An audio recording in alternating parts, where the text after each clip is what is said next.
Hello hi नमस्ते। आज हाम्रो कपन पार्कको टुर घुमेर चाहिँ हामी ठ्याक्क अहिले भोक लाग्यो भन्नुभयो दिदी बहिनीहरूले नि खाजाको प्रबन्ध गरिरहेको छ हाम्रो बहिनी र रुमाले छैन। चटपटेको खाजा अहिले दिनको खाजा ब्रेकफास्ट चाहिँ चटपटे। के हाल्नु आँटेको चटपटेमा? चटपटेमा के हाल्नु आँटेको? चटपटे वाली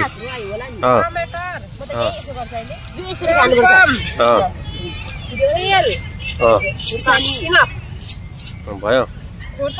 चटपटे खाने महानुभावहरू चाहिँ यता हुनुहुन्छ। खुची यता हेर, चटपटे खाने कि नखाने त यता हेर। चटपटे सबै ल भिडियो चाहिँ यति नै ल, सर्टकटको लागि।